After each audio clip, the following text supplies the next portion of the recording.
महत्वाची बातमी, मी कुणाच्या नादी लागत नाही, कुणाचं वाईट चिंतत नाही असं फडणवीसांनी म्हटलंय. पण माझ्याशी विश्वासघात केला की त्याचा सत्यानाश होतो असं फडणवीसांनी म्हटलंय. रणजितसिंह निंबाळकरांनी 5 वर्षांमध्ये कामं करून दाखवली असं देखील फडणवीसांनी म्हटलंय. रणजितसिंह निंबाळकरांनी केलेल्या कामामुळे पवारांना राग आहे असं फडणवीसांचं म्हणणं आहे. उत्तम जानकरांचा फडणवीसांकडून पोपट असा उल्लेख करण्यात आला. कोणाच्या वाट्यालाही जात नाही, कोणाचं वाईटही चिंतत नाही, कोणाला त्रासही देत नाही. माझ्या पूर्ण आयुष्यात तुम्ही बघा, पण ईश्वराची देणगीच आहे. माझ्याशी विश्वासघात केला का ईश्वर त्याचा सत्यानाश केल्याने सोडतच नाही. माझा इतिहास तपासा, मी नाही केलं कधीच करत नाही, मी करतच नाही. तुमचं याकरता अभिनंदन करतो आणि तुमच्यावर याकरता पवार साहेबांचा राग आहे की जे पवार साहेबांना जमलं नाही ते 5 वर्षात तुम्ही करून दाखवलं.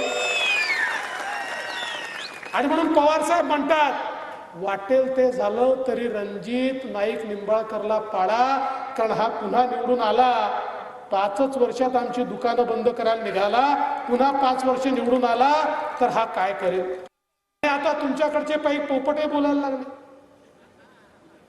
तुम्हीच दादा पोपटांना मोठं केलं, विमानात बसून माझ्याकडे काय घेऊन आला.